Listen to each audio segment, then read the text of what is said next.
This is your video for our virtual celebration card class for card number 4, Flowing Flowers Birthday.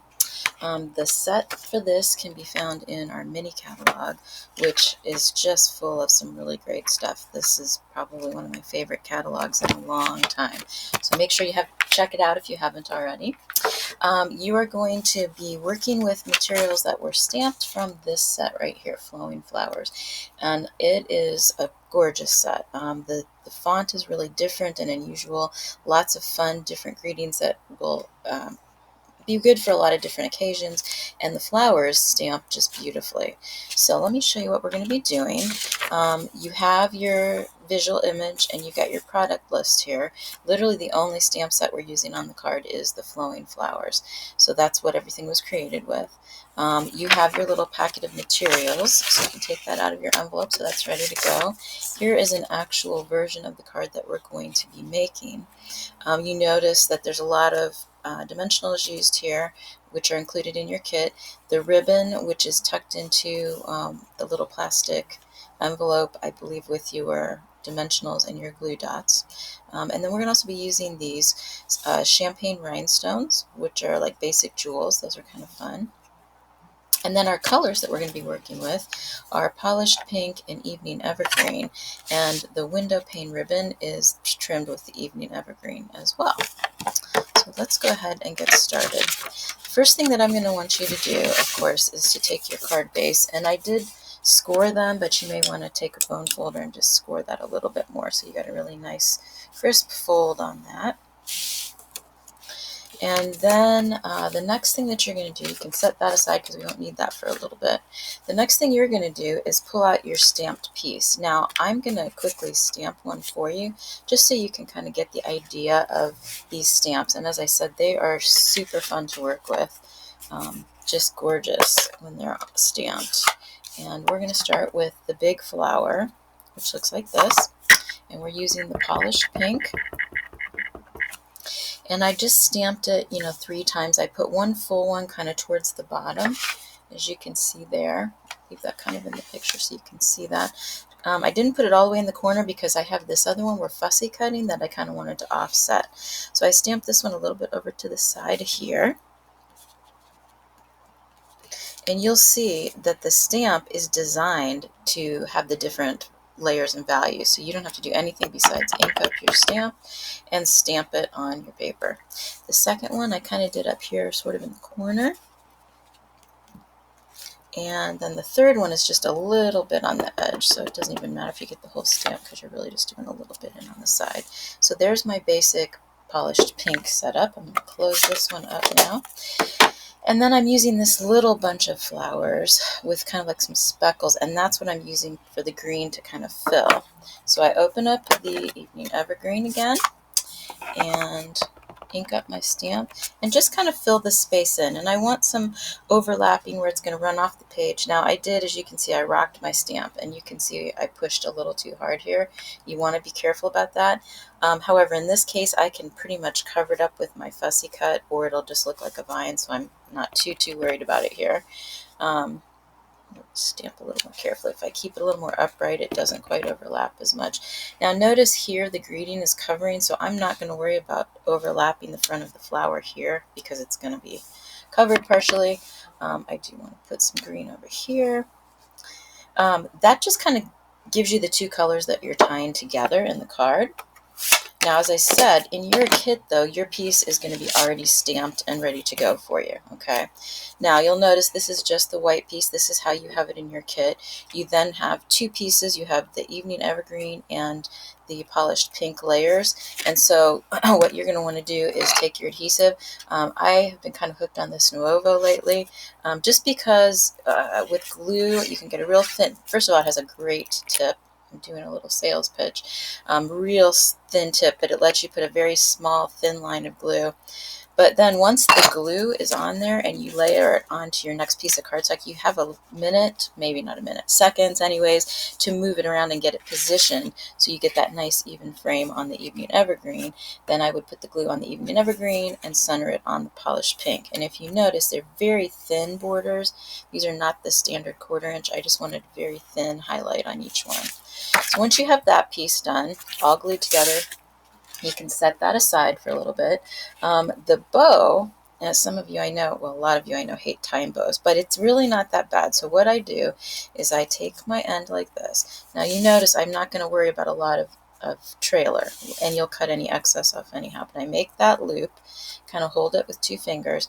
I take the longer end and I wrap it around, okay, and then I push this end through. Now, usually the first time around it's not perfect, but I don't pull it super tight. It's still loose. That gives me some opportunity to play a little bit with the ends and kind of adjust and get it even. Get things turned a little bit. I'm going to make them smaller and then I'll pull it tighter. There. So now I've kind of got it where I want it. Now notice it is not even, but I don't care because I'm going to cut the ends off of it. So I think I might want my little bow loops a tiny bit smaller here, so I'll just pull those in again and then tighten it up. And then all I have to do is trim off the ends. So I'll trim here, and I'm going to trim this one a little bit too. Sometimes the very ends of your ribbon get a little rough when you're working with it, so it helps to be able to trim those at the end. So there's my bow. Okay, so I'll set that aside. Now the next thing I'm going to work on is creating this greeting and my fussy cut image. Now your fussy cut flower is in your packet also, okay?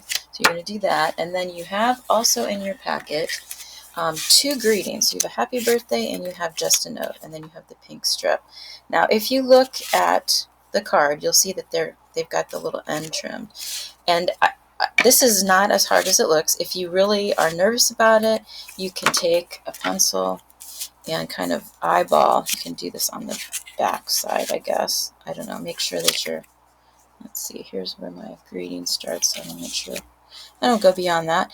But put a point somewhere about in the middle and just kind of give yourself a guideline to follow. It doesn't really matter if it's perfect, but what I like to do is to cut to the center, and then I cut from the corner to the center and cut from the opposite corner to the center. Okay, so it's really not a perfect science, and it doesn't need to be. You just kind of do the best you can with it and just estimate. So I'm going to go here, I'm going to cut here, and I'm going to cut here. Now I'm going to actually use just a note on this card, so I'm going to move the happy birthday greeting out of our way. And then I need to do the same thing here. Cut, cut, and cut.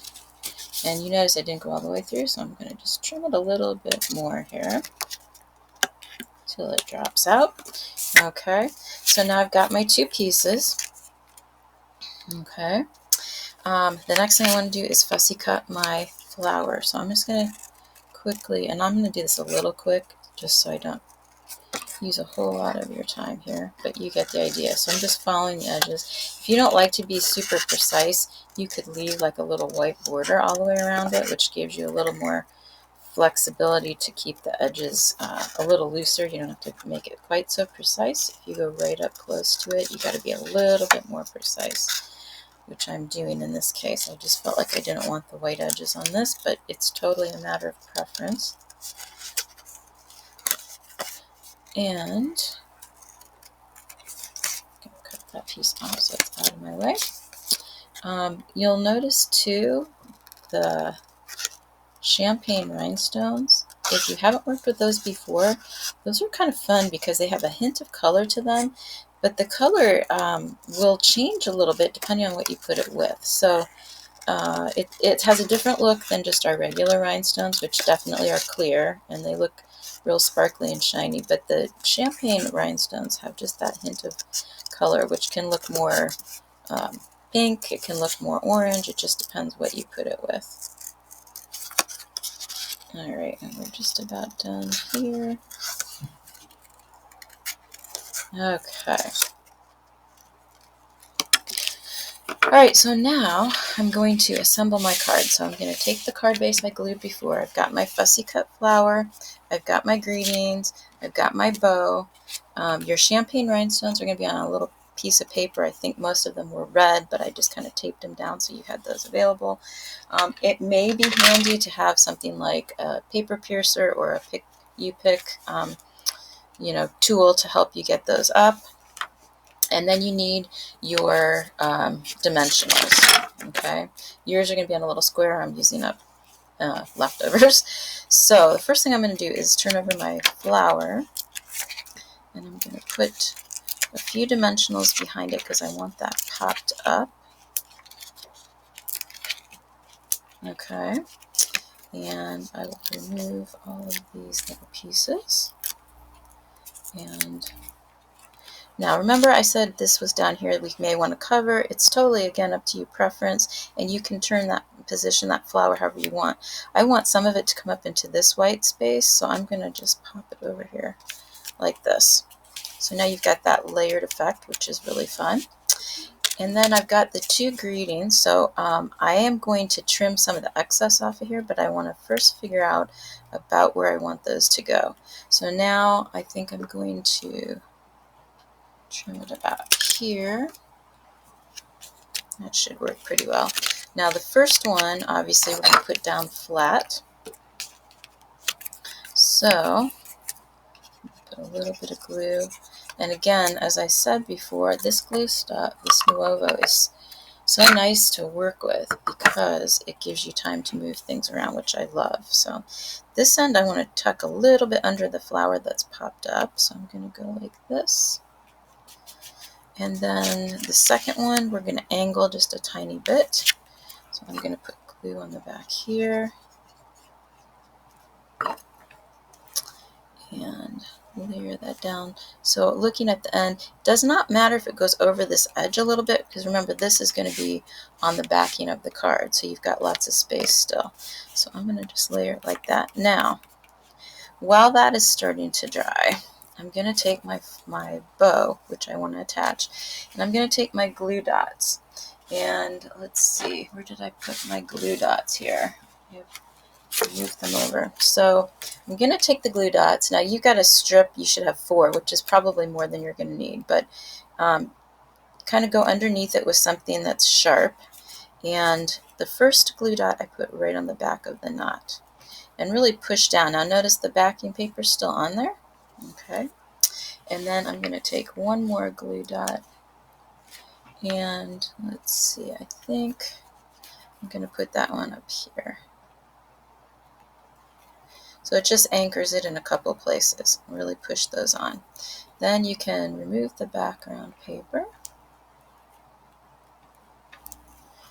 and position your bow where you want it on your card. So I'm going to put that right there, and I'm going to bring that tail up just right to there. Okay, so my bow is now attached. Now the only thing I have left to do is to add in my champagne rhinestone basic jewels. There's one that's larger and 4 that are smaller. Again, this is total preference how you want to set this up. I put one of the larger ones here just because it doesn't make any difference which way you go with that, but pick those up. I'm going to put one up here, and I'll put one up above here.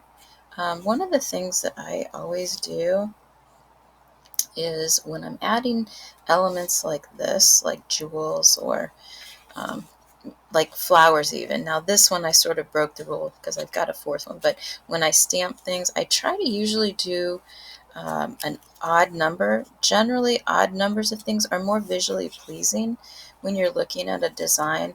So like the jewels, which kind of leads your eye, pulls your eye kind of around the card a little bit, having an odd number is sort of a nice aesthetic that you can work with. If you want more, certainly you can add more. But this is where we're headed. Okay, we're going to take our white piece, and now the only thing left to do is to take 4 more dimensionals for the corners. And I'm using stuff up again, so as you can see, I'm going to chop it up and use every little piece I can use. I'll stick this in the corner here. and this one in the corner here, and I'll chop one more piece to throw in the center, which it probably doesn't need because it's a pretty good layer, but pull all those little pieces off. And flip this over. Make sure I've got my card going the right way. And then this you're going to center. You'll see it's going to have about a 1/4 inch border. So I just kind of try to start by getting visually the same there. I've got my first one. Now before I push it down all the way, I just kind of try to make sure it's all straight all the way around. And then I can push it down and voila, we're finished. So there is your Flowing Flowers card with the happy birthday or with just a note greeting.